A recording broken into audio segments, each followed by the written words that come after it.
अच्छा, म्हणजे मोनिकाने खाण्यामध्ये काहीतरी मिसळलं आणि नंतर घराला कुलूप लावून निघून गेली, असा तुमचा अंदाज आहे? नाही म्हणजे खात्री नाहीये, फक्त हा आमचा अंदाज आहे. Like we are not sure. अच्छा, म्हणजे यांना जर काही झालं तर ते कोणाला कळू नये आणि त्याची परस्पर वाट लागावी असा तिचा विचार होता, असं तुम्हाला वाटतंय? अरे एक्झॅक्टली तसं नाही, पण ज्या सिक्वेन्सने गोष्टी घडत गेल्या आमचा प्राथमिक अंदाज हाच आहे. कम ऑन मानसी, तू असा कसा विचार करू शकतेस? अरे पण त्यात इतकं काय चुकलं? म्हणजे जे काही घडलंय त्यातून हा निष्कर्ष निघूच शकतो ना. कम ऑन मानसी, हे बघ, असा काही निष्कर्ष काढण्याआधी तू दोन गोष्टींचा विचार करायला हवायस. एक म्हणजे ती ईशाची आई आहे, दुसरी म्हणजे तुझी सख्खी बहीण आहे. तू तिच्यावर असा संशय कसा घेऊ शकतेस? जरा विचार कर. बाय.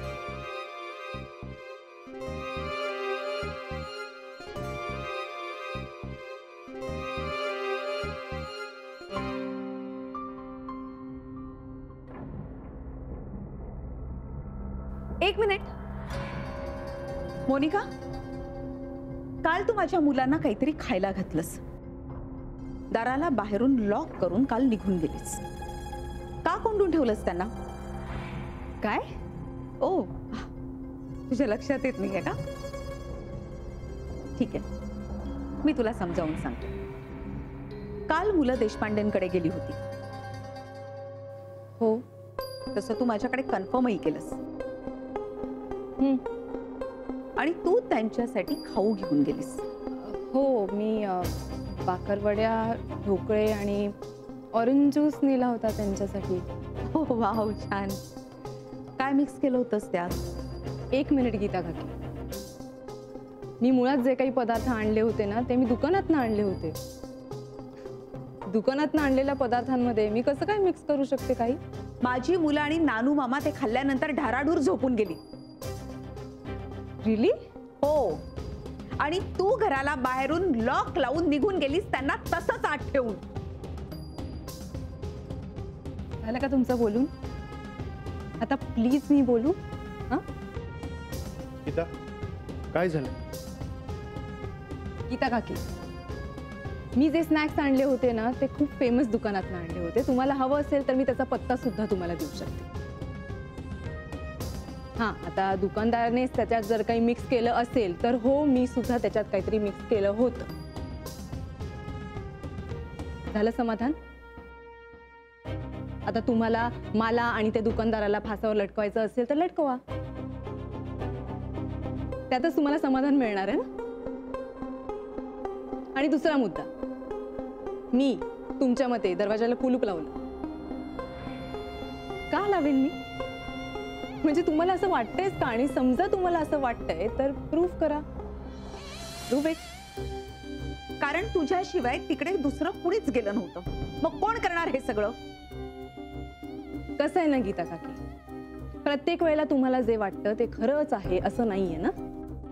गीता, हे वाढवू नकोस प्लीज, बस कर. थँक्यू व्हेरी मच मोहन काका. तसंही मला उशीर होत होता जायला. तुझा थँक्स.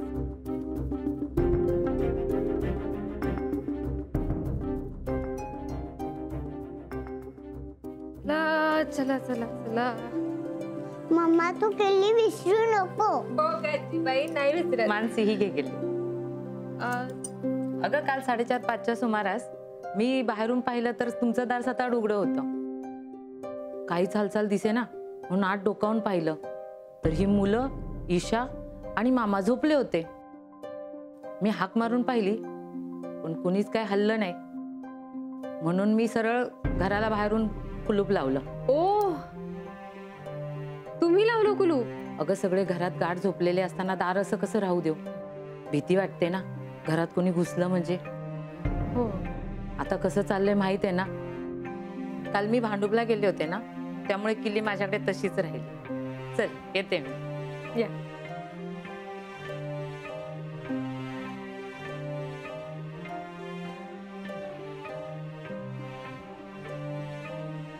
चला इशू, चला.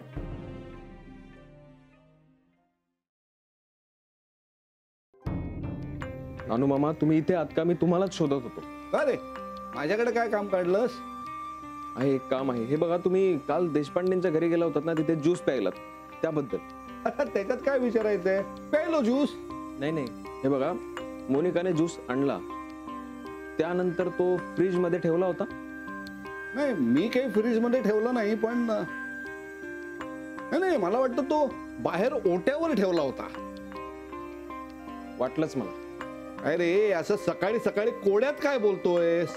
नाही, कसं आहे, उन्हाळ्यात जर ज्यूस 4 तास बाहेर ठेवला ना, तर तो फर्मेंट होतो, म्हणजे आंबतो, आणि मग तो आपण प्यायलो की प्रचंड गुंगी येते किंवा सॉलिड झोप लागते.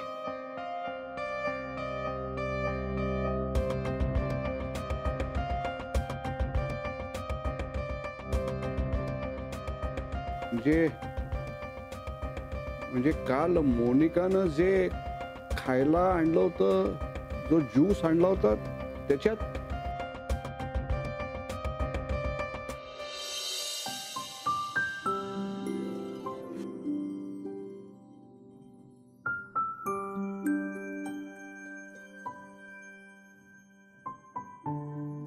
असं आहे, ते कळलं आता. हो रे, पण मी घरी नव्हतेच ना तेव्हा, मला हे सगळे डिटेल्स कसे करणार? मी अज्युम केलं की ज्यूस फ्रीज मध्ये ठेवला असेल, पण तसं नव्हतं. आणि एक्साइटमेंट मध्ये सगळे प्यायले तो, आणि म्हणून झोपले होते. खरंच ही पॉसिबिलिटी माझ्या डोक्यातच आली नाही. I don't know how. तरी पण मला एक प्रश्न पडलाय की सगळे जर झोपले होते तर दाराला कुलूप कोणी लावलं? हे कळलंय मला. कुणी? शेजारच्या काकूंनी. काय? शेजारच्या काकूंनी? म्हणजे तू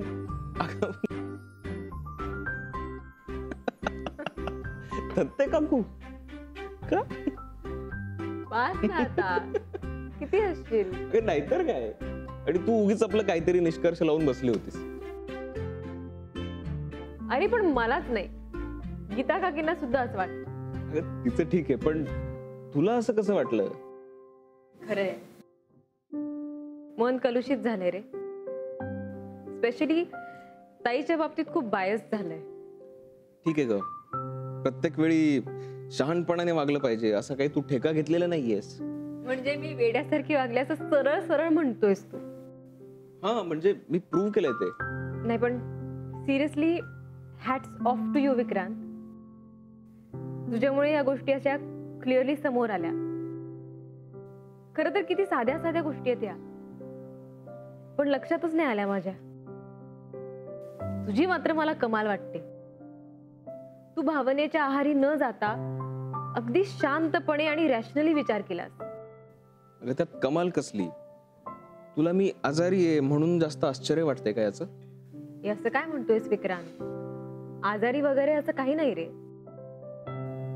कसं आहे, ताई तुझ्याशी कधीच बरं नाही वागली ना, ती कधी ईशाशी प्रेमाने वागली. पण तरी तिच्याबद्दल माझ्या मनात जे आलं ते तू तुझ्या मनात नाही येऊ दिलंस. मानसी, माझ्यामध्ये डॉक्टर आणि माणूस हे एकाच वेळी जागे असतात, बाकी काही नाही. अगदी खरंय ते. अगदी शांतपणे आणि संयमाने डिसिजन घेण्याची तुझी ही पद्धत आज मी परत अनुभवली. तुझ्यासोबत काम करताना मी बऱ्याच वेळा हे ऑब्झर्व करायचे. आज पुन्हा त्याचा प्रत्यय आला. नाही, आणि कसं आहे, हे सगळं तुझ्या घरात घडलं ना, म्हणून तुला जास्त संशय आला. पण हे मी सगळं बाहेरून पाहत होतो, म्हणून मी एक वेगळा विचार करू शकलो. अरे पण तरीही विक्रांत, यात ताई इन्व्हॉल्व्ड होती. तरीही तू लॉजिक लावत निष्कर्ष काढला. ताईचा जो काही तुला वाईट अनुभव आहे तो मध्ये येऊ न देता विचार केला. यातूनच तुझं बॅलन्स, तुझी रॅशनॅलिटी आणि तुझा इंटेलिजन्स दिसून येतो. सोड ग, आयुष्यातल्या प्रत्येक फ्रंटवर मी हरलोय. कसला इंटेलिजन्स? असं का म्हणतोयस विक्रांत? उलट मी म्हणेन की आयुष्यातल्या प्रत्येक फ्रंटवर तू अतिशय शांतपणे आणि संयमाने लढलाय. तुला कदाचित आत्ता हरल्यासारखं वाटत असेल, बट आय एम शुअर की तू पुढे जिंकणार आहेस. I am very sure. Motivational talk सुरू झाला. अजिबात नाही, मोटिवेशनल टॉक नाहीये हे, मी खरंच मनापासून बोलतेय. मानसी, मी खरंच हरलोय. आणि फक्त मोनिकाच्याच बाबतीत नाही, तुझ्या बाबतीत सुद्धा. असं का म्हणतोस? म्हणजे मी तुला थांबवू नाही शकलो दिल्लीला जाण्यापासून, आणि ईशाची जबाबदारी नाही घेऊ शकलो. अरे विक्रांत, त्यावेळी परिस्थिती तुझ्या बाजूने नव्हती. जाऊ दे ना ते सगळं.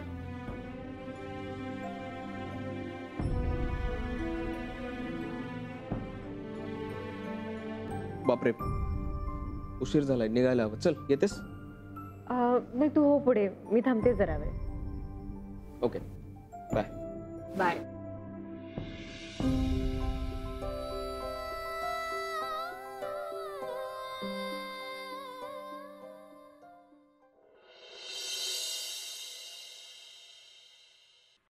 अरे देवा, असं झालं हे सगळं?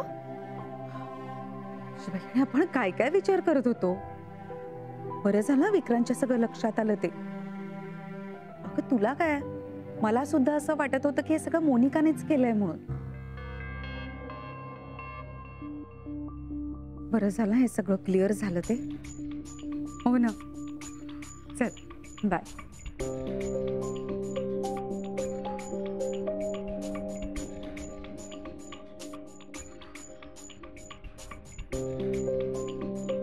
गीता काकी,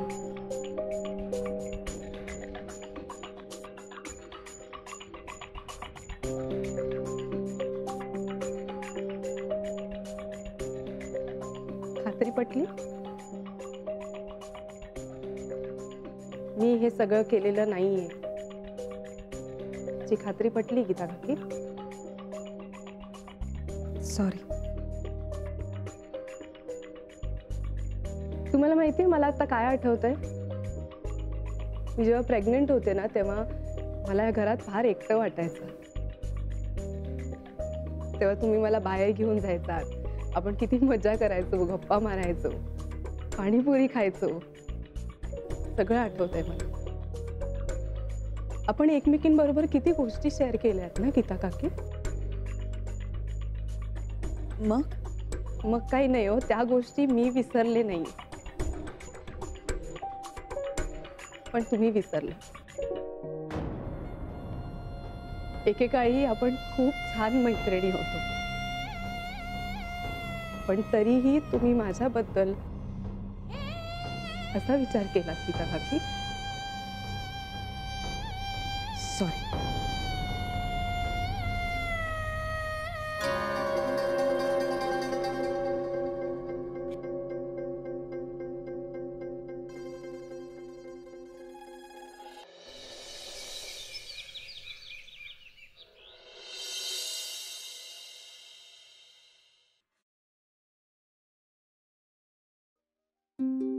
नाही, दुसरं कोणी नाही. अजून तरी मीच कन्फर्म करते माझ्या अपॉइंटमेंट. हो, पण शार्प 2 वाजता या. Okay, bye. मानसी, तुझा डबा भरू ना? हो, चालेल. हॅलो, हां मिसेस कृष्णन, मी तुम्हाला 3:30ची अपॉइंटमेंट दिली आहे. चालेल ना? हो, 15 मिनिटं आधी आलात तरी चालेल. Okay, see you.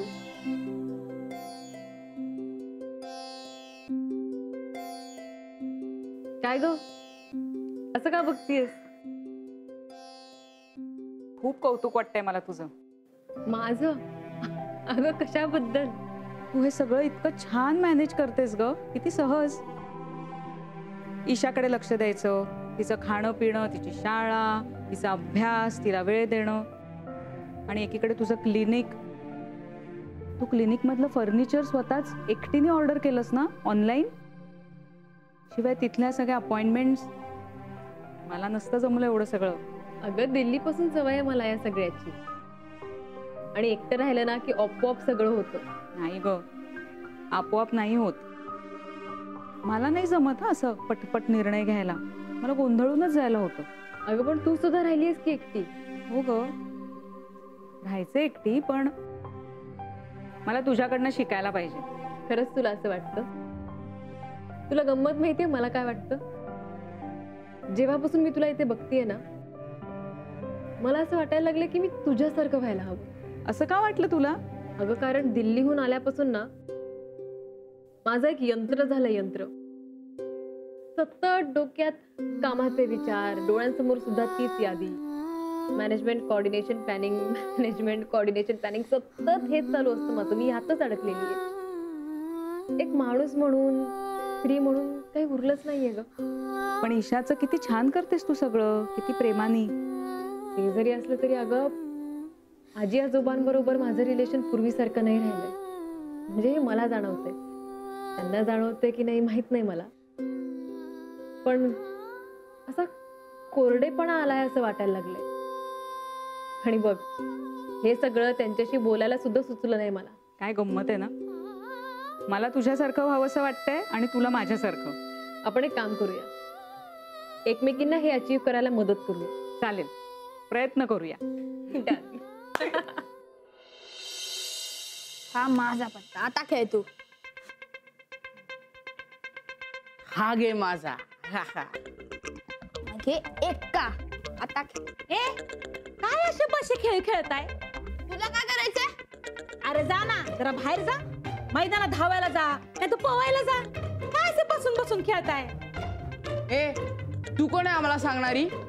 हे आमचं घर आहे, आम्ही काहीही करू शकतो. आता हाच त्या दिवशी म्हणत होता दादा जरा जाड झालाय, म्हणून मी आपलं म्हणलो. मी असं कधी म्हटलं? दादा खरंच सांगतो, मी असं काहीच नाही म्हटलंय. हा असंच म्हणला, मी स्वतःच्या कानाने ऐकलंय. आर्यन, तुम्हाला जाड म्हटलास? अरे नाही, अरे खरंच मी आई शपथ घेऊन सांगतो, मी नाही मी बोललो. बाबांना नाव सांगे ना तुम्हाला असं म्हणतोस म्हणून. अरे पण मी असं काहीच नाही केलं. तर तुम्हाला जाड म्हटलास? बघितलं, ही एक नंबरची लबाड आहे. उगाच आपल्या जावालावी करते. काय पण काय तोंडाला येईल ते बोलतो रे. दादा, ती उगाच आपल्यात भांडण लावते. हीच वहिनीकडे जाते ना चुगली करायला. आता तू पण काय लगेच माझ्यावर चिडतोस? अरे हो रे, मी विसरलोच. ए बकुळा, जास्त शहाणपणा करू नकोस हा. बघून घेईल तुला मी. तुला मी एक सांगू का, तू ना एक्सरसाइज कर, एक्सरसाइज. ही अशी जमल का तुला? हा, पण त्यासाठी अंग हल्लं पाहिजे ना. ए, तू जा चल. मी आईलाच सांगतो. आई, आई, आई. बापरे, याची आई द्यायची. विक्रांत, जरा बोलू? तू माझी परवानगी वगैरे मागतेस का?